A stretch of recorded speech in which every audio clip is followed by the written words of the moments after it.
subscribing, and leaving comments.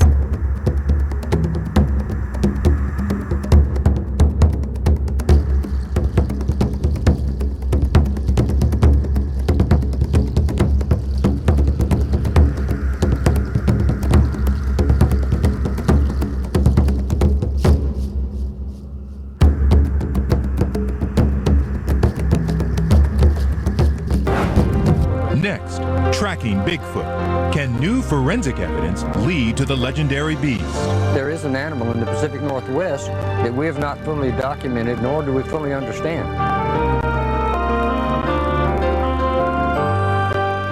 This biologist believes he's hot on the trail of Bigfoot. We've accumulated a body of data that's quite significant. There's a heel. Has he really found new clues to an ancient mystery? Those footprints that I have witnessed firsthand, in my opinion, could not have been hoaxed. The hunt for Sasquatch. Deadline Discovery continues. Here again, Len Cannon. It's a centuries-old legend that gains notoriety with every retelling. A huge, mysterious creature that wanders the ancient forests of the Pacific Northwest. The few who say they've actually seen it describe a half-man, half-ape. Most people laugh it off as a tall tale told around the campfire.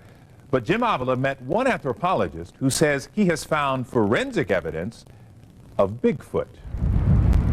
Springtime, 4,000 feet up in Washington State's remote Blue Mountains. But it gets pretty steep and rugged up here in a very short order. A respected biologist risks his reputation in a scientific search for the elusive, and most say non-existent, Bigfoot. The sound that we're broadcasting right now is referred to as the Sierra Sounds. These haunting calls recorded by elk hunters who reported seeing Bigfoot in the California mountains. There. Idaho State professor Jeff Meldrum leading an investigative team to find evidence that a 9-foot hairy ape, sometimes called Sasquatch, hides in the mountains of the Pacific Northwest.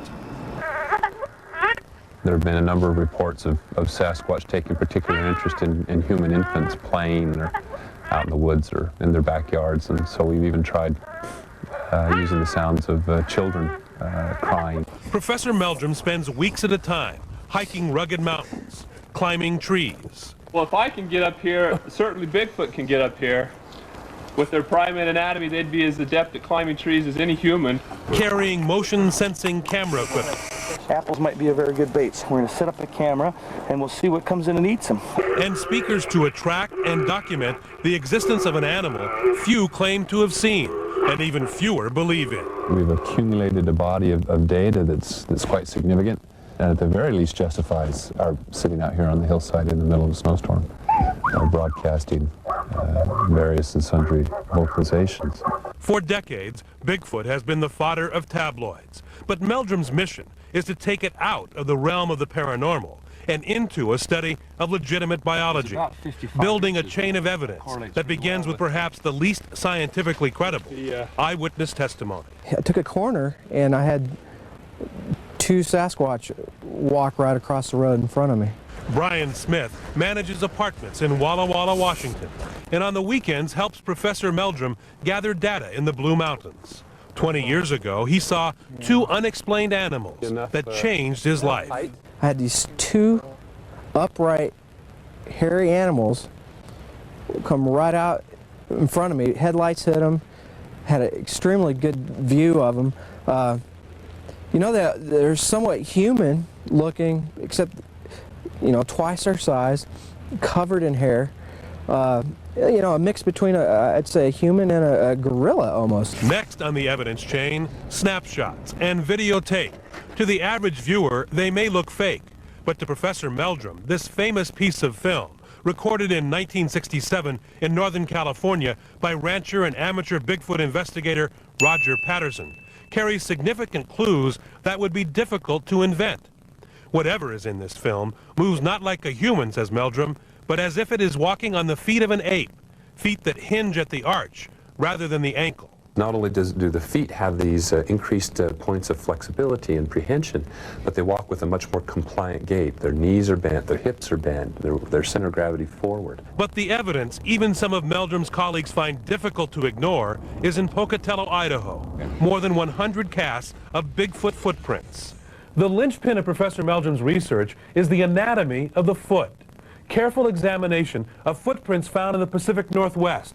Footprints that look nothing like bear claws, nothing like a human footprint, and even nothing like any ape known to science today.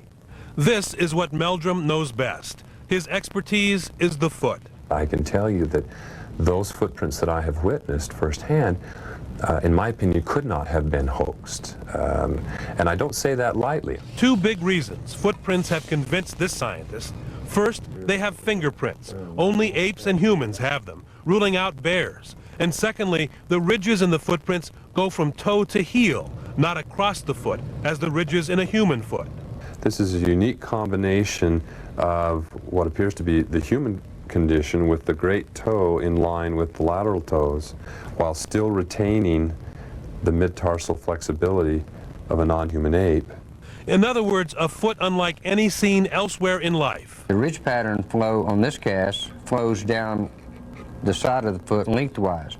It is primate, but it is not a known primate, because humans nor animals' prints run down the side of the foot.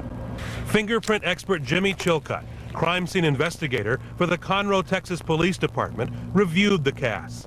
And he looked at how scars healed on Bigfoot prints, anatomically correct, with ridges curling inward, obscure information that few people would know, much less be able to fake. The evidence that I've been presented indicates that there is an animal in the Pacific Northwest that we have not fully documented, nor do we fully understand. But that is where the chain of evidence stops. No DNA results yet, no fossils, no carcass, and from the majority of the scientific community, no belief. I believe that there are a wide variety of ways in which such impressions can be made, not necessarily by a 9-foot ape-like foot. Walter Hartwig, anatomy professor at Northern California's Toro College of Osteopathic Medicine. He says he'd have to see a full-length corpse before he believed in Bigfoot, but supports what he calls the daring work going on at Idaho State. Professor Meldrum is taking a considerable risk here because our peers steer clear of this subject as if it were the plague. Hartwig says rigorous, objective science is now being used to examine Bigfoot data. But the huge hurdle is that in the most developed, well-traveled country on Earth, there has been no credible sighting. So a creature that is supposedly over 6 or 7 feet tall and hairy and ape-like, I think would be hard to miss in the United States. You know, we've been out here and haven't seen more than a few deer and a few elk, just a fraction of the animals that are actually here. We haven't seen a coyote, we haven't seen a fox, we haven't seen a cougar, we haven't seen a bobcat, and those animals we know are here. So that simply not seeing something isn't sufficient to sway me. Which is why in the mountains of Washington and Oregon this summer, a well-respected scientist is risking his reputation, searching for a very tall ape that should be hard to miss.